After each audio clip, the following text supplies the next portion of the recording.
저는 그 울산문화관광재단의 교육팀장 손동열입니다. 제가 이게 오신 분들 중에 낯이 익은 분들도 계시고 또 오늘 처음 보신 분도 계시고 하는데 저희가 이제 연초가 되면 이렇게 공모사업 설명회들을 하죠. 그래서 저희 울산문화관광재단에 예술지원팀도 있고 문화도시팀도 있고 저희 교육팀도 있는데 교육팀에서 또 진행하는 사업들에 대해서 저희가 공모 설명을 드리고 안내를 드릴 겁니다. 기본들은 뭐 작년하고 비슷하죠. 비슷한데 제일 많이 하시는 게 예산이 좀 올랐어요. 안 올랐습니다. 죄송스럽게 많이 안 올랐어요. 많이 안 올랐는데 저희가 내용면에서 보면 조금 다 새로 들어가는 사업도 있고 변경되는 사업이 있는데 오늘 같은 경우에는 기존에 했던 사업들 중에 그 중심으로 해서 사업을 하고요. 작년하고 올해 조금 변한 것들이 있으면 그런 것들도 주의 깊게 저희가 설명을 드리도록 하겠습니다. 저희가 지금 오신 분들이 예술 강사분들하고 그 다음에 예술인분들, 그 다음에 뭐 기관 담당자 여러분들도 계시고 단체에서 오신 분들도 계시는 걸로 알고 있고요. 바쁘신데 오늘 뭐 이제 좀 있으면 설날이잖아요. 바쁘신데 저희가 공모를 빨리 설명회를 드려야 조금 편하게 설명적 때는 편하게 지내시고 좀 준비하시는데 여유가 있지 않을까 해서 급하게 조금 공모 설명회를 준비를 했고요. 작년보다 조금 이르게 준비할 수 있게끔 그렇게 준비를 했습니다. 2025년 울산문화예술교육 지원사업의 추진 방향이라든지 공모 계획 등에 대해서 저희가 설명드리기 위해서 마련한 자리라고 생각하시면 될 것 같습니다. 저도 이제 이 팀에 온 지가 1년 정도 됐는데요. 작년에는 제가 설명회를 진행 안 하고 그 전에 있던 팀장님이 진행하신 걸로 알고 있습니다. 제가 이 사업을 해보니까 그 느끼는 게 뭐냐면, 저희 그 교육팀에서 지금 커버하고 있는 사업들, 여러분 오신 것들이 있겠지만 대상자가 굉장히 다양해요. 유아도 있고요. 그다음에 우리 아동이나 청소년, 성인 대상, 그다음에 노인, 뭐 이렇게까지 다 진행이 되고 있습니다. 그래서 되게 다양한 스펙트럼을 가지고 있다라고 보시면 될 것 같고요. 오늘 지금 일부 나눠드린 영감에 보시면 저희가 했던 사업들에 대한 기록들이 세세하게 다 있고 그 교육 프로그램들이 어떻게 진행됐는지 그리고 어떻게 우리 예술 강사님이나 관계자분들이 활동을 해주셨는지 이런 것들이 사진 기록으로도 다 들어가 있고 활자로도 다 설명이 되어 있습니다. 그래서 제가 그 작년에 여러분들이 이렇게 한번 자리를 만들긴 했었죠. 제가 만들긴 했는데 또 인사 못 드린 분들도 계시고 작년에 많은 분들이 참여해 주셔서 아주 뜻깊게 울산에서 많은 이제 사업들이 이루어졌고요. 거기에 대해서 교육팀장으로서 굉장히 감사하게 생각을 드리고 많은 성과들이 있었다라고 말씀을 드리고 있습니다. 근데 전체로 보면 이런 사업들이 저희 울산뿐만 아니라 다른 광역시 지자체에서도 대부분 동일한 사업들이 많이 벌어지고 있는데 요새 시장님께서 계속 말씀하시는 문화도시 얘기를 많이 하세요. 저희 그 울산시 같은 경우는 가장 고민이 뭐냐면 젊은 사람들이 많이 이 도시를 떠난다. 그리고 교육이라든지 이런 부분들이 다른 그 시도나에 비해서 조금 부족하다. 뭐 이렇게 얘기를 많이 하시는데 저희는 그 사실은 그런 부분들이 어느 정도는 많이 해소되고 있다. 근데 그 부분들이 다 여러분들이 많이 공헌을 해주고 계신다라고 생각을 하고 있습니다. 그런 부분들에 대해서 굉장히 감사하게 생각드리고 올해 25년 사업 같은 경우에도 조금 여러분들이 많은 부분에서 노력을 해주시고 공모해 주시면 더 좋은 성과가 생길 거라고 생각을 합니다. 설명에 관련해 가지고 저희가 공모 설명을 드릴 건데 오늘 그 지원 설명에 관련해서 순서를 조금 안내를 드리겠습니다. 우선 2025년 공모 개요, 그 다음에 공모 분야라든지 지원 기준에 대해서도 설명을 드릴 거고요. 그 다음에 사개 공모 분야별 사업 담당자가 공모 부분에 대한 설명을 다 드릴 겁니다. 그리고 그 운영 기준이라든지 여러분이 궁금해하시는 예산 편성 지침, 배정 기준 이런 것들도 다 설명을 드릴 겁니다. 그리고 그 유형별 기준 그 운영 기준 안내 뒤에는 여러분들 좀 궁금하실 수 있는 방법이 있잖아요. 그런 것들에 대해서도 질의응답하면서 또 신청 방법에 대해서도 말씀을 드릴 걸로 생각을 하고 있습니다. 먼저 저희 김성희 차장이 나와서 사업 설명에 대한 공모 개요 및 주요 내용 등에 대해서 안내를 시작하겠습니다. 네, 안녕하세요. 울산문화관광재단 김성희입니다. 아까 말씀드린 대로 이렇게 목차는 이렇고요. 먼저 공모 개요입니다. 저희 2025년 울산문화예술교육 지원사업 1차 공모에는 울산문화예술교육 기반구축 사업의 꿈다랑 문화예술학교, 우리 동네 문화예술교육, 유아문화예술교육 지원, 문화예술교육사 현장 역량 강화 사업 이렇게 4개 공모를 1차 공모 때 진행할 예정입니다. 공고 기간은 1월 22일 수요일부터 오늘부터 2월 13일 목요일까지고요. 신청 기간은 2월 4일 아침 9시부터 2월 13일 목요일 오후 5시입니다. 저녁 7시 아니고 오후 5시까지입니다. 지원 예산은 총 10억 8,100만 원이고요. 선정 규모는 41건입니다. 신청 방법은 울산문화예술교육지원센터 저희 센터 누리집에서 신청하실 수 있고 아까 말씀드렸듯이 뒤에 어떻게 신청하는지 화면을 통해서 알려드릴 예정입니다.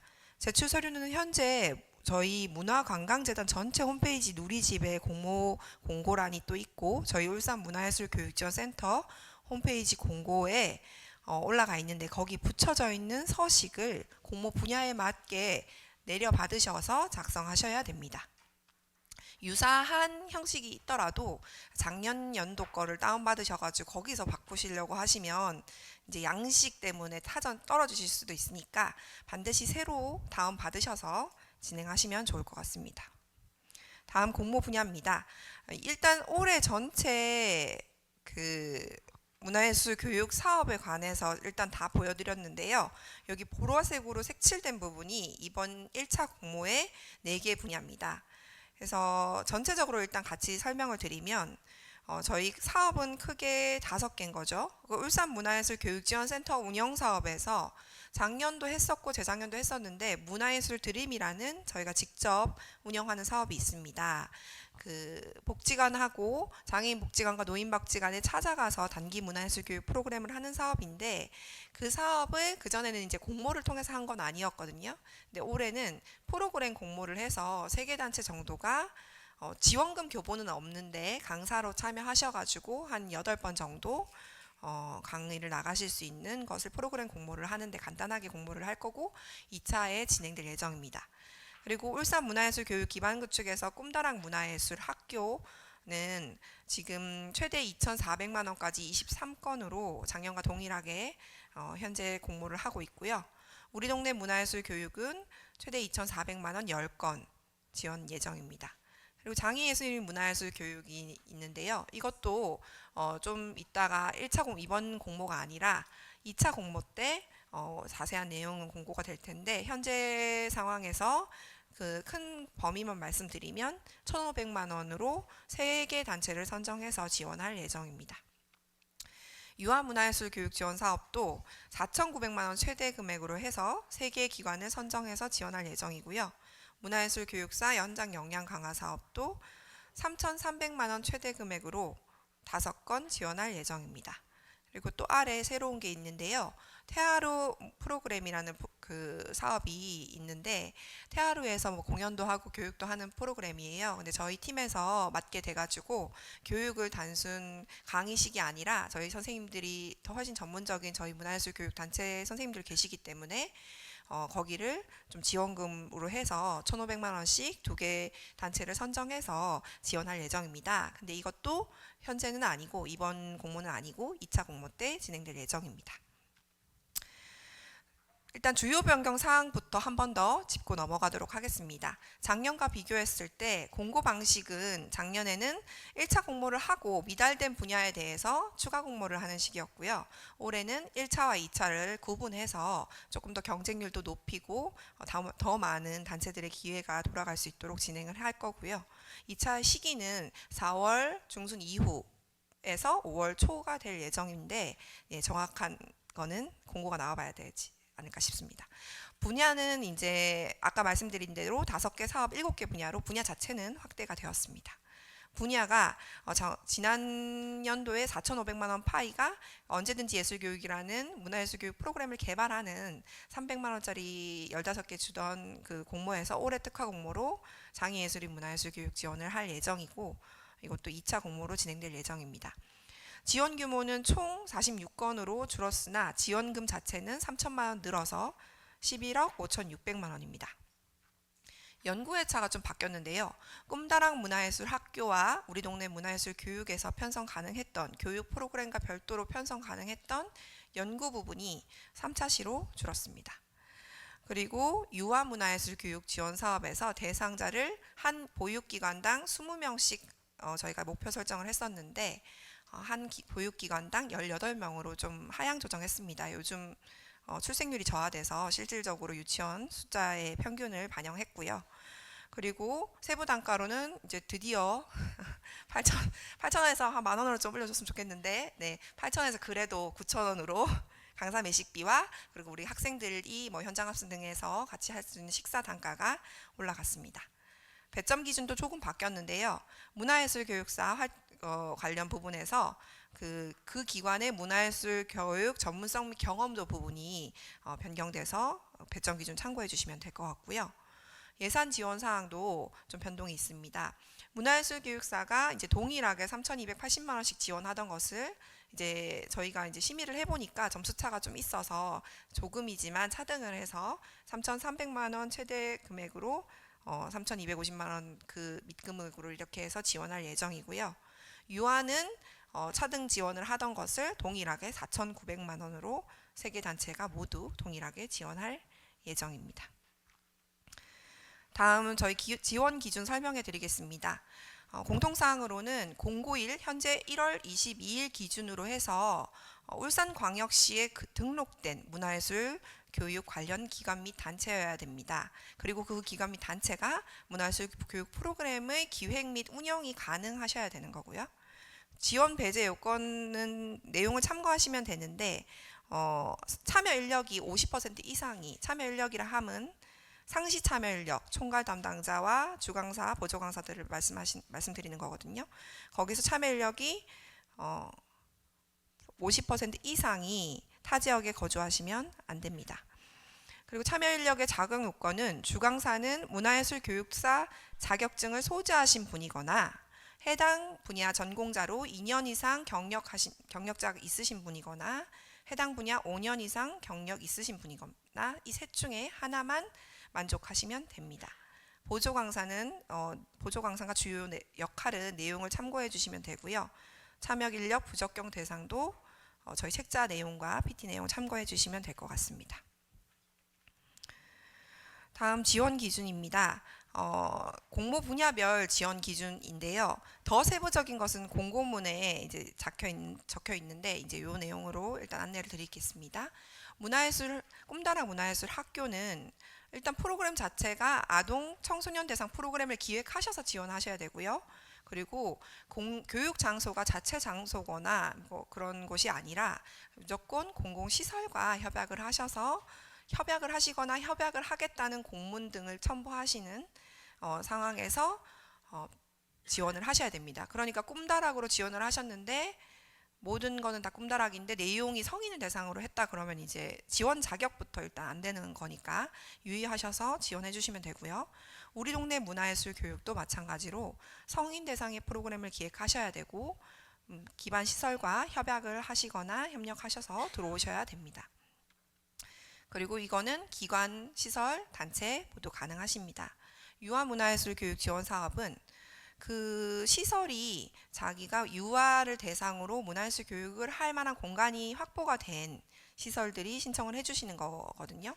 근데 그 시설과 협약한 단체도 신청 가능하십니다. 그러니까 단체의 경우에는 컨소시엄을 하셔야 되고 꿈다락 뭐 우리 동네 다 마찬가지지만 단체 경우 컨소시엄을 하셔야 되고 기관이 신청하실 때는 본인이 신청하시면 되는 겁니다.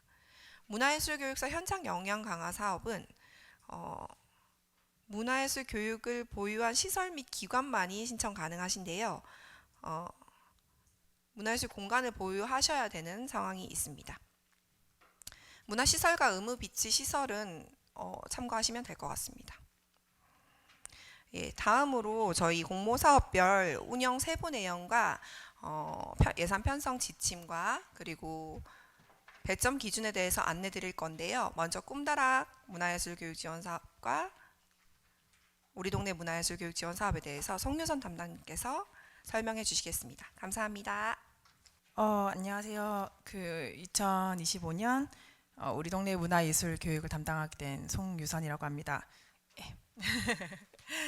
그 꿈다랑 문화예술학교와 우리 동네 문화예술 교육은 비슷한 요소들이 많아서 제가 한꺼번에 설명을 드리게 되었습니다. 운영 기준 먼저 설명드리겠습니다.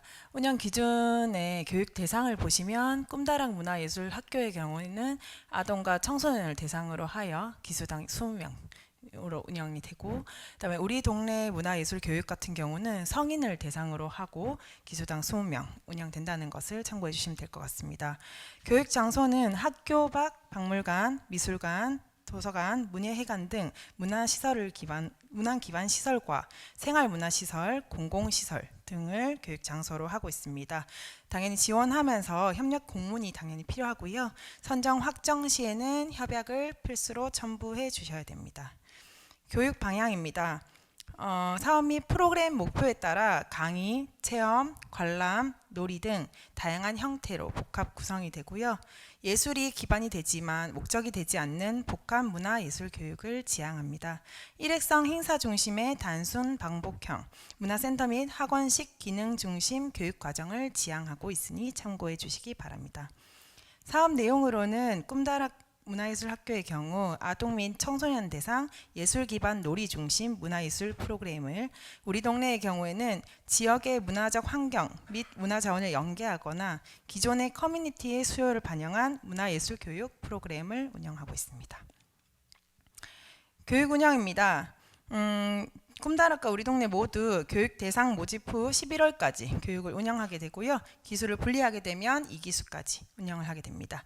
교육은 최대 25회차로 운영되고 하루에 1회차, 1일 최대 3시간, 현장 학습의 경우에는 5시간까지 인정됩니다. 연구의 경우에는 최대 3회차까지 운영이 되고 있고 1일 2회차, 1일 최대 3시간까지 운영을 할 수 있습니다. 팀티칭의 경우에는 3명으로 이루어져 있고 총괄 담당자 1명을 추가로 할 수 있습니다. 원칙은 원래 주강사 1명에 보조강사 2명이나 예외사항으로서 주강사 2명, 보조강사 1명을 배치할 수 있는데, 이는 심의위원회를 통해서 가능한 여부를 결정하게 됩니다. 지원 금액은 기관 단체별 최대 2,400만 원까지 지원하고 있습니다. 지원 내용으로는 프로그램 운영비가 인건비, 임차료, 재료비, 제작비, 보험료 등을 포함하고 있으며 참여 인력의 역량 강화비, 그다음 운영 지원비 등이 있으며 단가 등 세부 내역은 뒤에 나오는 예산 편성 지침을 참조하여 설명드리도록 하겠습니다. 기타 사항으로 참여 인력 중 문화예술 교육사를 취득하신 경우에는 가점을 반영하고 있으며 온라인 교육 성희롱 및 성폭력 예방, 학대 예방 교육 등을 필수로 수료하셔야 됩니다. 또한 울산문화관광재단 문화예술교육사업 운영 시 필수로 워크숍, 성과 공유회 등을 참석하셔야 됩니다. 네, 중요한 부분 예산 편성 기준을 설명드리도록 하겠습니다. 예산 편성 기준의 경우에는 22페이지를 참고하시면 더 정확하게 보실 수 있습니다. 네, 인건비부터 설명드리겠습니다. 인건비는 크게 3가지로 나뉘어 있고요. 총괄 담당자, 주요 강사, 특강 강사로 나뉘어져 있습니다. 총괄 담당자 같은 경우에는 프로그램 1회차당 8만 원을 지급하고 있으며 산출 근거로는 만 원씩 8시간을 하여 8만 원을 지급하고 있습니다. 효율적인 사업 관리, 즉 기획과 예산을 관리하거나 집행하거나 자료를 제출하는 등 활동을 하고 울산문화관광재단과의 소통을 전담하여 총괄로 담당할 사람을 필수로 지정해야 됩니다. 이는 주 강사나 보조 강사와 구별되어 지정해 주셔야 됩니다. 재단 내 문화예술 교육 공모 사업을 최대 2개까지 하실 수 있도록 허용하고 있습니다. 주요 강사비로는 주 강사는 시간당 5만 원을, 보조 강사는 시간당 3만 원을 배치하고 있으며 1회 수업당 최대 3시간까지 책정이 가능합니다. 현장 학습이나 결과 발표의 경우에는 1일 5시간까지 책정 가능하도록 허용하고 있습니다. 주강사 및 보조강사의 배치 기준은 원래 주강사 1명과 보조강사 2명이나 특이사항으로는 보조강사 주강사 2명과 보조강사 1명으로 편성 가능하고, 이는 아까도 말씀드렸다시피 심의위원회의 판단에 의해 허용이 되는지 확인이 가능합니다. 현장 학습의 경우에는 주강사 최대 2명과 보조강사 최대 5명까지 선정 가능합니다. 특강 강사비입니다. 특강 강사는 전체 프로그램의 회차를 10% 이상 초대할 수 없습니다. 그래서 예시가 나와 있는데요. 총 25회차 프로그램의 경우에는 최대 2번까지 특강 강사를 활용할 수 있습니다. 2시간 초과 시 매 시간마다 50% 추가 적용하여 금액을 책정할 수 있고, 아래 표에 보시면 특강 강사비 등급에 따라서 차등적으로 시간당 지급 금액이 나와 있습니다.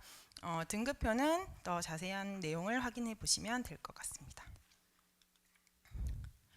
네, 강사의 경우에는 교통비를 같이 드리고 있는데요. 보통은 대중교통 기차나 시외버스를 사용하셨을 때 일반석 기준으로 실비를 지급하고 있고, 이 실비는 영수증으로 증빙됩니다. 자차를 이용하셨을 경우에는 거주지로부터 울산까지의 통상적인 시외버스 요금을 기준으로 하여 정액 지급하고 있습니다. 관내의 강사, 즉 울산에 거주하고 있는 강사의 경우에는 교통비가 지급 불가하니 참고해 주시면 될 것 같습니다. 네, 그 강사의 원고료 같은 경우도 책정이 가능한데, 원고료는 A4용지 기준으로 한 면당 13,000원이고, 그 기준에 의해 보면 글자 크기나 줄 간격 등 상세적인 기준이 나와 있으니까 잘 확인해 주시면 될 것 같습니다. 파워포인트의 경우에는 2면에 13,000원을 책정하고 지급할 수 있습니다. 네, 편성 기준 알려드리겠습니다.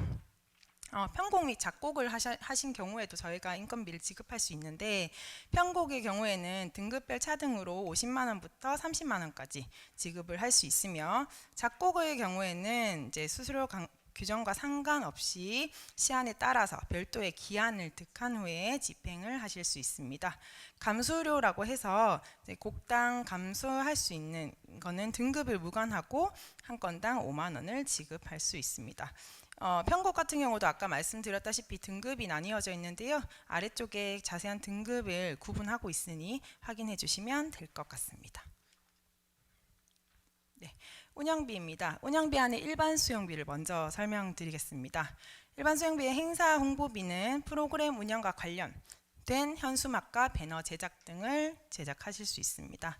도서 인쇄비의 경우 프로그램과 관련된 인쇄물, 전단지나 책자 등을 제작하는 금액을 포함하고 있으며, 역량 강화 활동이라고 하여 운영 역량을 강화하기 위한 문화예술 교육 서적을 구입하실 수 있습니다. 이때 문화예술 교육에 관련되어 있다는 증빙이 필요할 것 같습니다.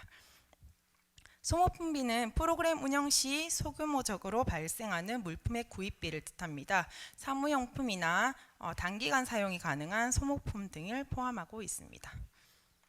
네, 운영비의 공공요금 및 제세는 프로그램 운영 시 소규모적으로 발생하는 우편료, 택배 발송, 보험료 등을 포함하고 있습니다.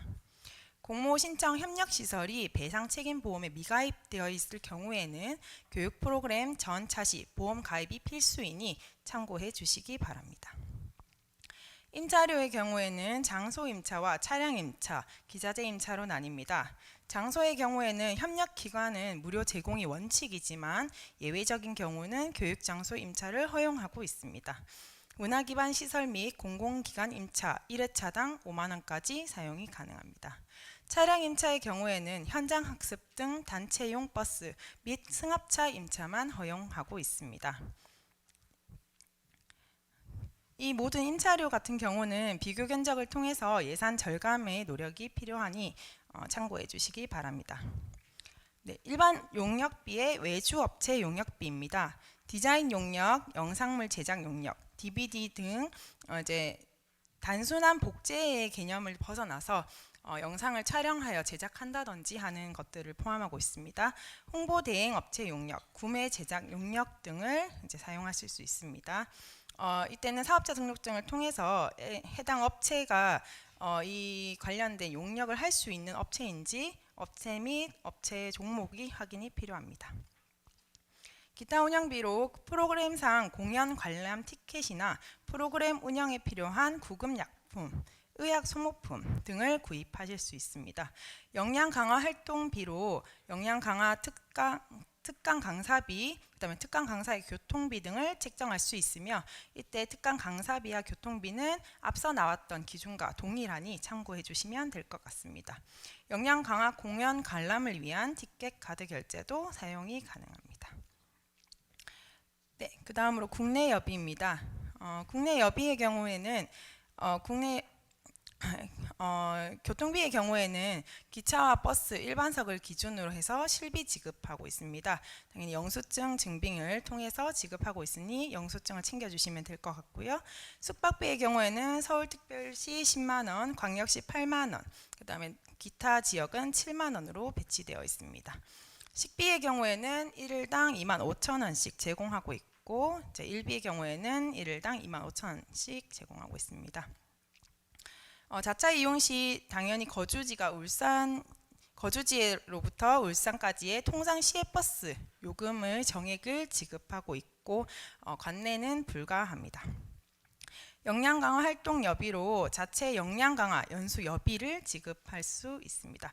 이는 사전에 재단의 협조를 구해야 합니다. 사업 추진비로 다가비는 기준 단가가 1인 1회 5,000원, 현장 학습 등 운영진 및 교육 수혜자 대상한 다가미 식비는 기준 단가 9,000원으로 책정되어 있습니다.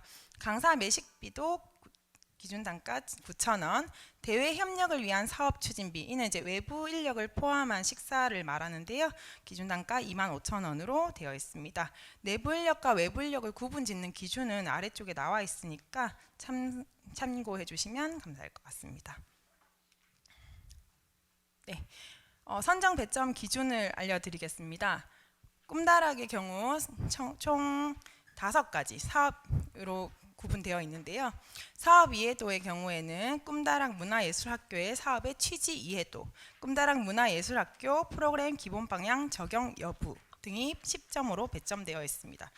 15페이지 참고해 주시면 될 것 같습니다. 두 번째로 전문성입니다. 문화예술 교육 분야 주요 활동 실적, 참여 인력의 전문성, 협력 네트워크 추진 능력 등을 20점으로, 교육과정은 프로그램 창의성 및 구성의 체계성, 통합 놀이 중심 문화예술 교육 프로그램의 구성력으로 30점, 교육 대상으로는 교육 대상의 특성 및 수요를 반영한 프로그램 기행 여부, 참여자 모집 및 관리에 대한 체계적인 계획 수립 여부가 20점으로 편성되어 있습니다. 운영 영역은 기획 의도와 목적에 맞는 프로그램으로서의 실현 가능성, 교육 공간 적합도, 예상 규모의 편성 및 적절성으로 20점이 배점되어 있습니다. 네, 우리 동네 배점 기준을 말씀드리겠습니다. 우리 동네도 동일하게 5가지 섹션으로 구분되어 있습니다. 사업 이해도는 우리 동네 문화예술교육 사업의 취지 이해도, 우리 동네 문화예술교육 프로그램의 기본 방향 적용 여부가 10점, 전문성으로 문화예술교육 분야의 주요 활동 실적, 참여 인력의 전문성, 협력 네트워크 추진 능력이 20점 배점되어 있습니다. 교육과정으로는 프로그램 창의성 및 구성의 체계성, 지역 문화 환경 및 자원 연계 프로그램의 기행 여부에 30점, 교육 대상으로는 교육 대상 항목에는 연계 커뮤니티의 특성 및 수요를 반영한 프로그램 기행 여부, 참여자 모집 및 관리에 대한 체계적 계획의 수립 여부가 20점, 운영 역량에서는 기획 의도와 목적에 맞는 프로그램으로서의 실현 가능성, 교육 공간 적합도, 예산 규모 및 편성의 적절성에 20점을 배점하였습니다. 배점 기준 잘 확인하셔가지고 지원에 참고하시면 될 것 같습니다. 저는 여기까지 하게 되고요. 다음으로는 유아문화예술 교육을 담당하는 전혜미 담당이 나와서 설명해 주실 겁니다. 감사합니다. 안녕하세요. 유아문화예술교육 지원 사업에 대해 설명드릴 전혜미 담당입니다. 먼저 유아문화예술교육 지원 사업의 운영 기준에 대해서 말씀드리겠습니다.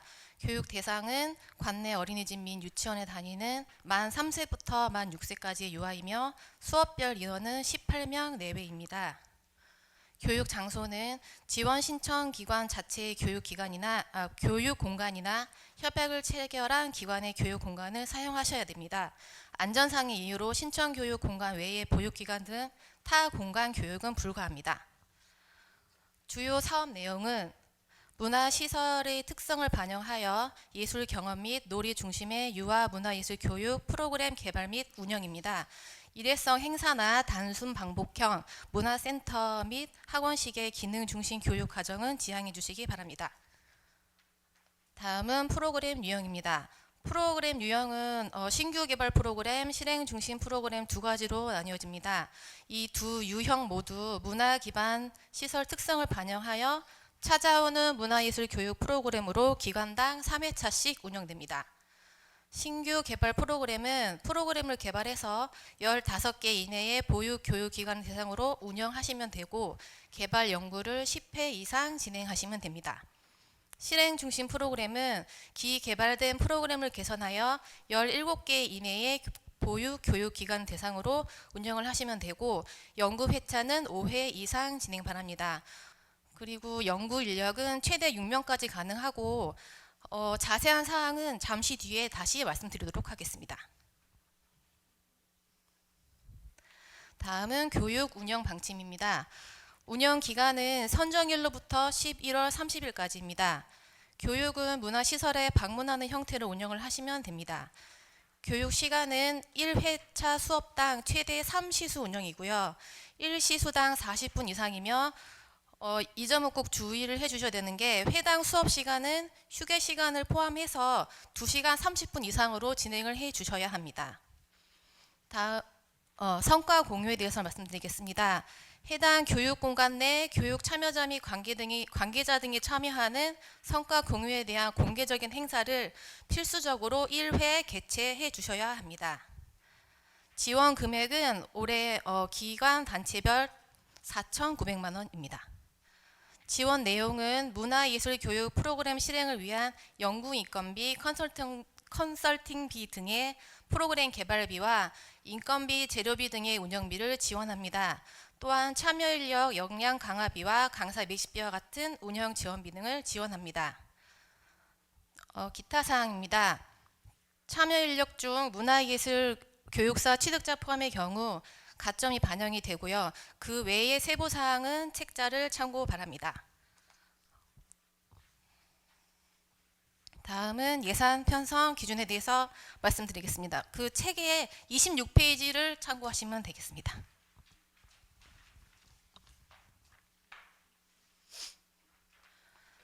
앞서 설명드린 문화예술 교육 기반 구축 사업의 예산 편성 기준과 내용이 동일하고요. 차이점이 있는 부분에 대해서만 말씀드리겠습니다.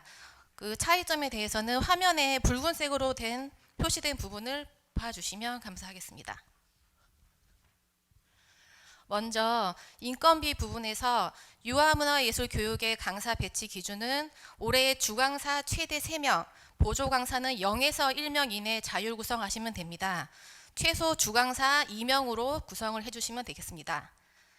연구 개발비는 최초 1시간 7만 원, 1시간 초과시마다 3만 원이며 최대 3시간까지 지급 가능합니다. 운영비의 임차료 중에서 주의사항을 말씀드리겠습니다. 유아 사업은 안전사고 예방을 위해서 기관 및 단체에서 별도로 차량을 임차하시거나 문화시설 차량을 운행하는 것은 불가하고요. 영유아 기관 차량은 활용을 부탁드립니다. 또한 차량 운행 시 안전관리를 필수로 부탁드리겠습니다. 다음으로 앞에서 잠시 말씀드렸던 그 27페이지의 연구 인력에 대한 프로그램 개발지 자격 요건입니다. 최대 6인까지 구성이 가능하고 구성 인원으로는 총괄 담당자, 주 강사, 보조 강사, 문화시설 지원 인력입니다. 총괄 담당자는 자격 제한이 없으며 프로그램 운영 총괄 역할을 수행을 하시면 됩니다.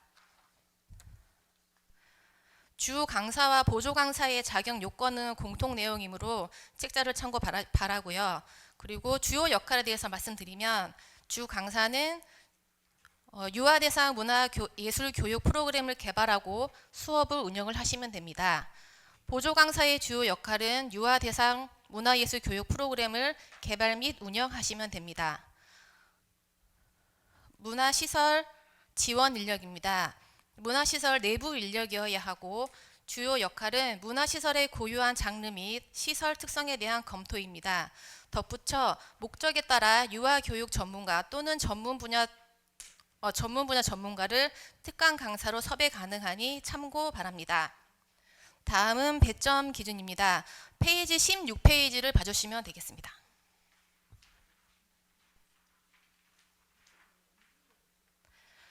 배점 기준은 크게 사업 이해도, 전문성, 교육 대상, 프로그램, 운영 역량으로 5개의 기준으로 나뉘어집니다. 자세한 배점 점수는 책자의 내용 참고 부탁드립니다. 이상 유아문화예술교육 지원사업 설명을 마치겠습니다. 다음 순서로 문화예술교육사 현장 역량 강화 사업에 대한 윤예원 담당의 설명이 있겠습니다. 네, 안녕하십니까. 올해도 이렇게 함께 보게 돼서 많이 반갑습니다. 저는 문화예술교육사 현장 역량 강화 사업을 담당하고 있는 윤예원이라고 합니다.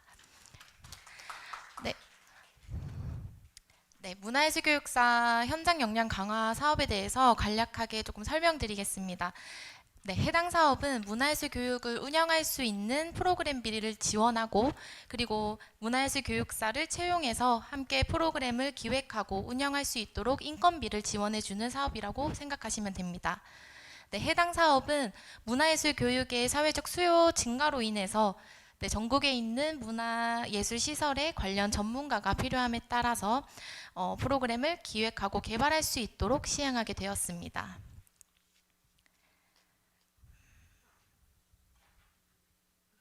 네, 저희 책자 14페이지 함께 보시겠습니다.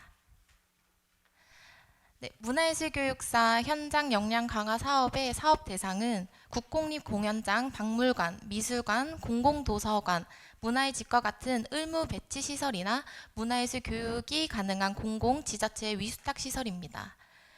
위와 같은 기관이나 시설에서 선정된 후에 문화예술 교육사 자격증을 취득한 자를 채용해 주시면 되시고요. 그리고 울산 시민들을 대상으로 문화예술 교육을 운영해 주시면 됩니다. 네, 다음은 문화예술 교육사 채용 기준입니다. 문화예술 교육사 자격증을 취득한 분을 기관에서 직접 채용을 해주시면 되시고요. 채용 기준으로는 만 39세 이하 자격 취득자나 자격 취득일로부터 3년 이하인 자를 우대해 주시면 됩니다. 다만 해당 사업에는 같은 동일한 문화예술 교육사 분이 최대 2회까지 참여가 가능하다는 점을 유의해 주시길 바랍니다. 네, 또한 채용 시 특정 성별에 대한 채용 조건을 제시하는 것은 불가합니다. 그리고 선정기관에서는 블라인드 공개 경쟁 채용으로 진행해 주시면 되겠습니다. 네, 다음은 근무 기간입니다. 네, 주 5일 40시간을 기준으로 기관의 특성에 따라 근무를 해주시면 되시고 해당 기관 종사자와 동일한 근무 환경을 제공해 주시면 되겠습니다. 네, 다음은 임금 조건입니다. 2025년 기준으로 최저임금 이상을 그리고 울산광역시 생활임금 조례에 따라 생활임금 시급을 준용해 주시면 되시고요. 그리고 급식보조비나 교통비 등 부가수당은 선정기간 기준에 따라서 책정해 주시면 되겠습니다. 여기서 유의할 점은 문화예술 교육사 분이 프로그램을 보조하거나 강사로 함께 보조로 들어가시더라도 강사비가 지급되지 않는다는 점 유의해 주시길 바랍니다. 네, 다음은 교육 방향에 대해서 설명을 드리겠습니다. 기관별 특성과 기관이 바라는 교육 목적, 방향을 반영한 프로그램을 기획하되 교육사가 주도적으로 기획하고 운영할 수 있도록 기관에서는 지원을 해주시기 바랍니다. 또한 업무와 관계없는 사무보조 업무 등은 지양해 주시길 바랍니다. 네, 또한 문화예술 교육을 기획하고 준비하는 모든 과정이 현장 경험들이 교육사의 역량 강화에 도움이 되겠지만 그 외의 기관에서도 교육사분들의 역량 강화와 행정 실무, 다양한 연수의 기회를 제공해 주시는 것에 초점을 좀 맞춰 주시면 되겠습니다. 다음은 교육 장소입니다. 네, 기관 자체 문화예술 교육 시설을 활용해 주시면 되시고요. 다만 부득이한 사정이 있을 경우에는 재단과 미리 협의해서 교육 장소에 대해서 협의를 해주시면 되겠습니다. 네, 다음은 교육 운영입니다. 네, 프로그램은 최소 12차시 이상 운영을 해주셔야 되시고 그리고 기간은 최소 3개월 이상은 운영을 해주셔야 합니다. 만약에 기수 분리를 해서 교육을 운영하시고 싶으시다면 기수당 7차시 이상은 운영해 주셔야 합니다. 또한 프로그램 내 일회성의 체험 프로그램 운영은 불가하오니 주의해 주시길 바랍니다. 네, 그리고 올해도 작년과 마찬가지로 교육 12차시 외에 교육 운영 전에 프로그램 강사님들과 프로그램을 연구 개발하고 기획할 수 있는 연구차시로 2차시 운영 가능합니다. 네, 다른 사업과 동일하게 실내 교육은 최대 3시간까지 가능하시고요. 현장 학습은 최대 5시간까지 운영하실 수 있습니다. 네, 그리고 해당 교육 기간 내에 교육 참여자나 가족 관계자 대상으로 하는 결과 공유회, 공연, 전시 등 다양한 형태로 1회 필수 운영해 주시면 되시고요. 성과 발표회라 해서 크게 부담 가지실 필요는 없으시고 그 교육생 분들과 그동안 배웠던 것들에 대해서 이야기를 나누고 서로 공유하는 시간이라고 생각해 주시면 되겠습니다. 다음은 지원 금액입니다. 올해는 작년과 조금 차이가 있는데요. 기간별 차등 지급을 하게 됩니다. 최대 3,300만 원부터 3,250만 원까지 심의 결과에 따라서 차등 지원이 됩니다. 또한 지원금 중 프로그램 운영비로는 최대 1,300만 원까지 편성이 가능하시고 나머지 지원금에서 시간의 수당, 여비, 사회보험료 등 문화예술 교육사를 1인 채용하는 데 필요한 인건비와 그리고 문화예술 교육사 역량 강화를 위한 활동비 등에 필요한 비용을 지원하고 있으니 참고해 주시길 바랍니다. 네, 마지막으로 기타 사항 안내 드리겠습니다. 해당 사업 가점 사항으로는 문화예술 교육사 의무 배치 시설일 경우입니다.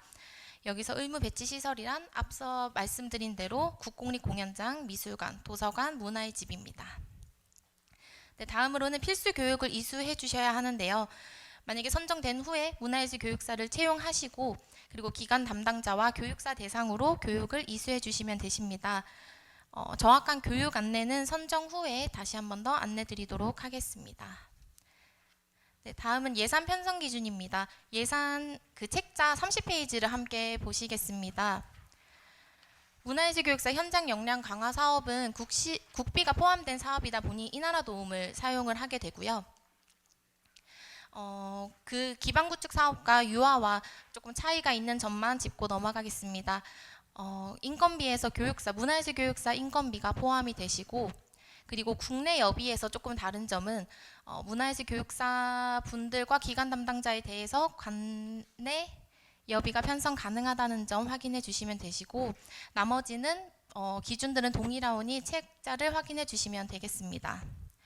그리고 복리후생비도 편성해 주셔야 되셔서 일용임금에 대한 문화예술 교육사 인건비에 대해 4대 보험 기관 부담금이나 정액급식비, 명절휴가비 이런 것들은 기관의 기준에 맞춰서 지급을 해주시면 되겠습니다. 네, 다음은 배점 기준 함께 보시겠습니다. 책자 17페이지고요. 100점 만점에 100점으로 지금 이제 되어 있고요. 총 5개로 나눠져 있습니다. 네, 사업 취지와 문화예술 교육사 자격 제도에 대한 이해도, 문화예술 교육사 사업 신청 목적과 추진 방향의 부합도에 따라서 사업 이해도로 15점 배점이 되어 있고요. 두 번째는 문화예술 교육 사업 운영 역량과 이제 그 기관의 경험 등을 보는 전문성 및 경험도로 15점입니다. 네, 다음은 사업명에 맞춰서 이 문화예술 교육사의 역량을 어떻게 개발할 건지 그런 방안의 구체성과 기관 자체로 교육사 활용 계획의 적절성이 25점으로 되어 있습니다. 네, 다음은 교육 공간의 적합도, 안전관리 계획 수립이 되어 있는지 어떻게 되는지 그런 것들과 예산 규모, 편성의 적절성을 보는 사업 운영 역량 25점으로 되어 있습니다. 네, 마지막으로는 채용 계획의 적절성과 문화예술 교육사 1년 운용에 어떻게 운용을 하실지의 방안에 대해서 나와 있는 것에 관련해서 20점으로 되어 있습니다. 공모 신청 시 책자에 나와 있는 배점 기준표를 참고하셔서 신청해 주시면 되겠습니다. 먼저 심의방법 및 유의사항입니다.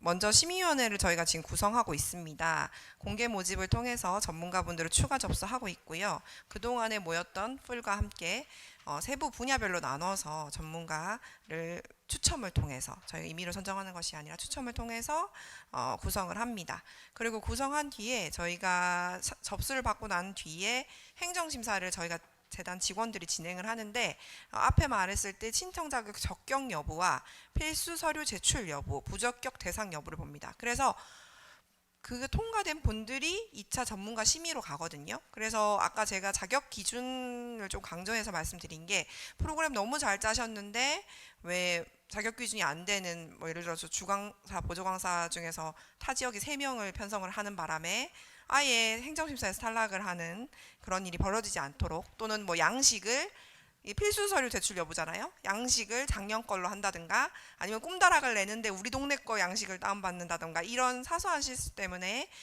전문가 심의위원회 심의를 받지 못하는 일이 없도록 앞에 자격이랑 이런 필수적인 기본적인 것에 집중해서 좀 잘 준비해 주시면 될 것 같습니다. 그래서 전문가 심의를 진행하는데요. 서면 인터뷰, 공모별 상의한데 지금 유아 제외하고는 모두 다 인터뷰 심의가 있고요. 1차 공모는 유아는 PT까지 진행이 됩니다. 그래서 뒤에 일정 때 다시 한번 말씀드리겠지만 그 단체에서 한 분이 필수로 참석을 해주셔야 됩니다. 근데 보니까 그 진짜 기획을 하신 분이 오셔야 질문을 했을 때 사실 답이 되는데 너무 시간 안 되고 이런 보조 강사분이 오시면 문서는 너무 잘 돼 있는데 이제 답변이 안 되면 좀 사실은 조금 불리한 면이 있잖아요. 그래서 그 시기 동안 물론 다 비우시는 건 안 되겠지만 최대한 이 시기에는 가야겠다는 마음을 가지고 준비해 주시면 될 것 같습니다. 유의사항입니다.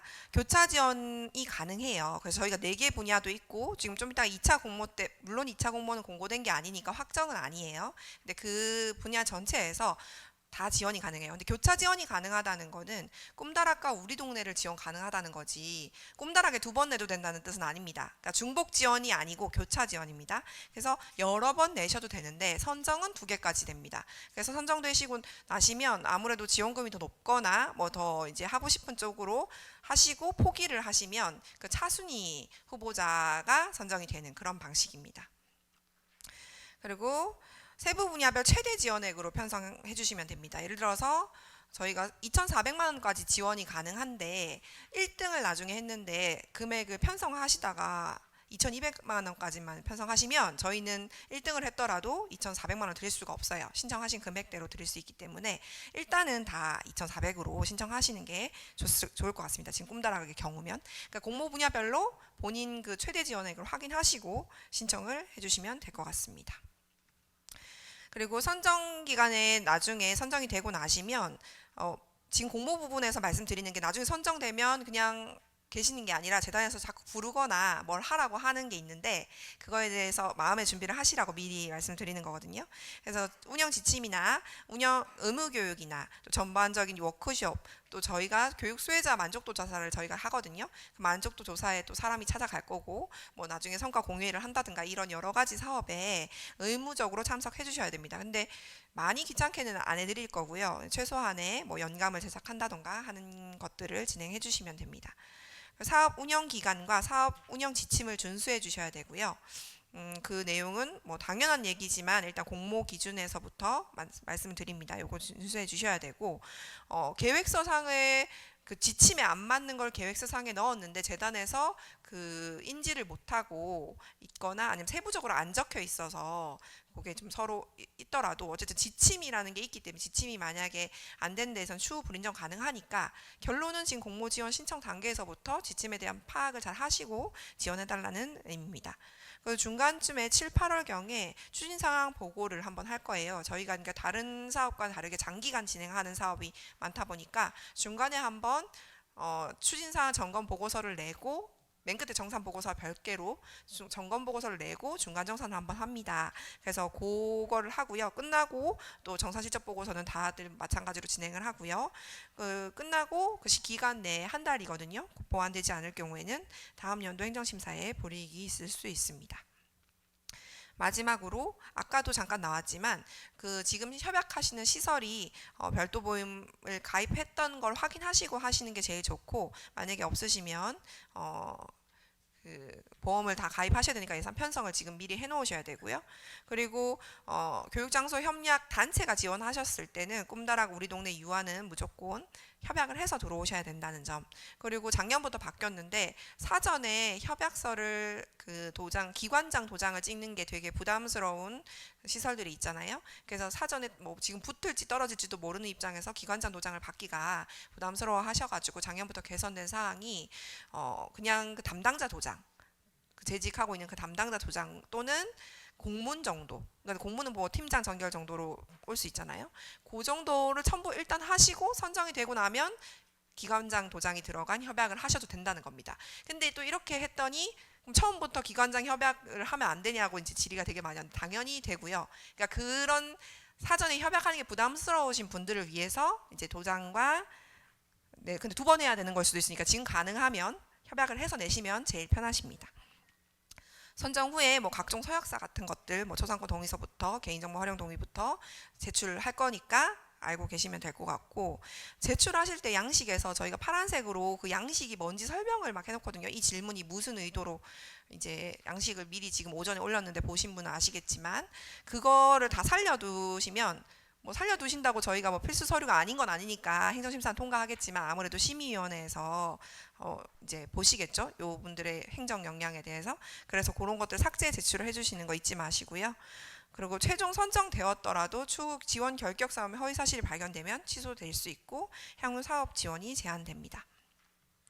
그리고 아까 여기는 안 적혀 있지만 좀 몇 가지 유의사항에 대해서 뭐 올해 또 작년에 또 진행하면서 오해가 있었던 부분이 있을 것 같아서 좀 자세히 한번 더 말씀드리는데요. 일단 고유번호증이 제가 중복 지원이 안 된다고 했잖아요. 같은 꿈다락인데 같은 단체가 프로그램 내용 다르게 해서 두 번 넣는 건 중복 지원이라서 안 됩니다. 교차 지원은 되는데 우리 동네 넣고 꿈다락 넣고는 되는데, 근데 이제 예를 들어서 본인들은 같은 기관이 아니라고 생각하는데 고유번호증이 같은 게일 수가 있어요. 예를 들어서 시설 같은 경우에는 그거는 저희 입장에서는 그 고유번호증의 사업자 등록증이 같으면 같은 기관입니다. 그래서 그건 중복 지원이라고 판단될 수 있으니까 만약에 단체는 그럴 일이 없겠지만 시설에서 지원하시는 경우 이제 그 실제로 시설은 다르겠지만 그 고유번호증 같은 여러 시설이 있을 수 있잖아요. 그분들이 또 따로 지원을 하진 않는지 한번 확인을 해보시는 게 좋을 것 같습니다. 그리고 저희가 대표님도 주강사의 요건이 되시면 주강사를 하실 수 있거든요. 저희 주강사 요건 있잖아요. 뭐 문화예술교육사 자격증을 있다던가 그거. 근데 대표님은 총괄 담당자나 보조 강사를 하실 수는 없습니다. 그래서 요건이 되실 때 주강사를 하실 수 있다는 거, 다른 거는 안 된다는 거 말씀드리고요. 유아 아까 문화예술교육 지원 사업 말씀드렸을 때 그 실행 중심 프로그램은 실행을 많이 하는 프로그램이긴 한데 첫 지원하시는 분들은 실행 중심을 하실 수 없습니다. 그러니까 기개발된 프로그램, 같은 기관이 여러 번 선정이 됐을 경우에 연구 차실을 많이 가져갈 필요가 없기 때문에 실행 중심이 생긴 거라서 기개발된 기존에 작년이나 뭐 예전에 선정된 적이 있던, 그래서 유아 문화예술 교육 프로그램을 개발했던 경험이 있는 곳이 실행 중심으로 신청하실 수 있고요. 그리고 기존에 선정되었더라도 연구 중심으로 뭐 연구를 할 게 더 많다거나 완전 방향을 새로운 걸 한다던가 그러시면 당연히 실행 중심 안 하셔도 상관없습니다. 그리고 한 가지 더 지원하실 때 좀 이따가 저희 이제 끝나고 그 US 시스템 저희 홈페이지 통해서 어떻게 신청하시는지 안내해 드릴 건데, 그때도 이제 제가 아까 양식 얘기 잘 보라고 말씀드린 것처럼 지원할 때 무슨 사업인지, 예를 꿈다락 사업인데 첨부를 이제 우리 동네를 해서 내버리면 이게 안 맞죠? 그렇게 되면 떨어집니다. 그래서 그런 그 사소한 기본적인 것들만 놓치지 않으셔도 좋을 것 같아요. 그래서 그 지원하실 때도 그 해당되는 내가 지원하는 공모와 첨부된 파일이 매칭이 되는지를 한 번 더 잘 확인하시고 미리 그 해놓으시면 이게 보실 수 있으니까 그 마감됐을 때 하지 마시고 그런 거 하면 좋을 것 같습니다. 또 이까지 유의사항 말씀드렸고요. 다음으로 공모 일정 안내 드리겠습니다. 요거 아까 앞에는 말했는데 저희 마감일이 오후 5시입니다. 7시, 17시로 해놓으니까 7시로 하신 분들이 소수 계셔가지고 한 번 더 강조드리고요. 그리고 전문가 심의위원회 저희가 행정심사를 하고 전문가 심의위원회는 2월 24일 경부터 3월 7일 주에 이루어질 건데 4회 이루어질 건데 지금 저희가 내부적으로 아직 뭐 심의위원회 확정은 아니었지만 꿈다락이랑 우리 동네 같은 경우에는 3월 첫째 주, 유아나 문화예술교육사 같은 경우에는 2월 마지막 주로 지금 계획을 하고 있습니다. 근데 아직 뭐 접수가 돼봐서 너무 경쟁률이 폭발하거나 이러면 이제 조정은 있을 수 있는데요. 그래서 최대한 2주간의 그 메인 기획자분들은 마음의 준비를 하시고 최대한 시간을 맞춰서 PT랑 인터뷰 심의를 참석해 주시면 감사하겠습니다. 결과 발표는 현재 3월 11일 화요일로 예정하고 있고요. 재단과 센터 누리집에 동시 게재될 예정입니다. 그래서 동시 게재하시고 3일간에 중복 3-4건 선정되신 분들이 계시면 포기 기간을 갖고 3월 14일에 선정단체 워크숍 해서 그때는 운영 지침을 가지고 구체적으로 교부 신청을 어떻게 하는지부터 쫙 해서 교부가 3월 중순부터 시작이 되고 3회 모집은 재단에서 일괄적으로 24일 날 홈페이지 오픈을 하는 거고 만약에 선정이 되신 분들은 3월 11일부터 실질적으로는 내부적으로는 마음의 준비를 하시고 진행을 하시면 될 것 같습니다. 집행을 하라는 의미는 아니고요. 네, 그리고 아까 한 번 더 강조드리고 싶은 거는 2개까지 선정이 된다고 한 게 1차 공모만을 말한 게 아니고요. 1차 공모, 2차 공모에서 전체에서 지금 그러니까 5개 사업 7개 분야 지금 하고 있잖아요. 예산은 6개 분야로 나가고 거기서 2개입니다. 그래서 만약에 1차 공모에서 꿈다락하고 우리 동네 2개 다 소수가 되시면 2차 공모는 지원을 하셔봤자 의미가 없으신 상황인 거죠. 그래서 서로 이제 그런 거에 대해서 잘 이해하시면 될 것 같습니다. 세부 일정은 저희 계획이기 때문에 갑자기 그러니까 작년 수준에서 경쟁률이라든가 그런 것에 반영했을 때 이런 거고 경쟁률이 너무 높아지면 이제 행정심사 기간이 길어지고 이런 변수는 다 생기잖아요. 그래서 변수는 있을 수 있습니다. 그래서 일단 마음의 준비는 이렇게 해주시기 바랍니다. 다음으로 공모 신청 방법 저희 홈페이지인데 홈페이지에 어떤 메뉴로 들어와야 되는지 자세하게 화면을 보면서 윤희원 담당이 설명을 해주시겠습니다. 네, 안녕하세요. 책자 뒤쪽에 보시면요. 3번째 파트에 공모 신청 방법 나와 있습니다. 저희가 다른 사업과는 조금 다르게 저희 자체 홈페이지를 이용해서 공모를 신청하게 되는데요. 일단은 회원가입을 해야죠. 네이버에서 울산문화예술교육지원센터 검색하시면 되고요. 거기서 오른쪽 상단에 보시면 회원가입을 하실 수 있습니다. 네, 회원가입 먼저 우선 해주셔야 되시고 그 다음에 개인이 아니라 단체 및 기관으로 회원가입을 진행해 주시면 되겠습니다. 이거 본인 인증하시는 거는 단체 대표자로 본인 인증해 주셔야 되시고요. 주강사나 보조강사가 아니라 대표자가 직접 회원가입을 진행해 주시면 되겠습니다. 그리고 그 아래 하단에 사업자 등록번호 적어 주셔야 되는데 정확한 상호명이랑 사업자 등록번호를 입력을 했는데도 인증이 안 된다면 나이스 신용평가 정보에 전달해서 정보를 등록한 후에 회원가입을 하시면 진행이 되실 거예요. 근데 혹시나 이렇게 했는데도 안 된다면 제가 담당인데 25에 1933이거든요. 33으로 전화 주셔서 회원가입이 안 된다 아니면 공모 신청에 대해서 좀 안 된다라고 하시면 저한테 전화를 주시면 되겠습니다. 그리고 이제 로그인까지 진행을 하신 후에 상단에 공모 신청 탭이 이제 열려 있을 겁니다. 그래서 공모 신청 탭을 클릭해서 신청을 해주시면 되겠습니다. 저희가 이제 공모 분야별로 탭을 다 이제 개설을 해 놓을 거라서요. 신청하실 공모를 클릭을 해주시면 되시고 앞서 설명드린 대로 공모 내용과 지원 신청서가 맞는지 한 번 더 확인하시고 신청을 해주시면 되겠습니다. 네, 클릭하시면 신청하기 버튼이 나옵니다. 신청하기 버튼 클릭을 해주시고요.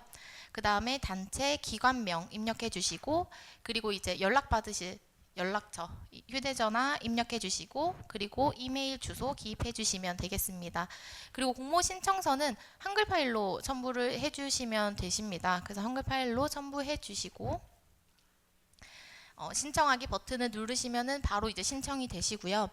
혹시나 뭐 미리 신청을 하시고 그 이후에 수정하실 사항이 있으시면은 13일 목요일 5시 이전까지 수정을 해 주시면 되겠습니다. 그리고 그 이후에는 수정이 되지 않으시니까 미리 한 번 더 확인을 해주시면 되시고, 그리고 저희가 5시에 마감인데 보통 1시간 전에 급하게 막 전화 오시고 안 된다 이렇게 하시는 분들이 굉장히 좀 있으세요. 그래서 한 2시간 전부터는 접속자가 많아서 혹시나 튕길 수도 있고 안 될 수도 있으니까요. 미리 회원가입이나 뭐 신청서는 신청은 미리 해주시면 될 것 같습니다.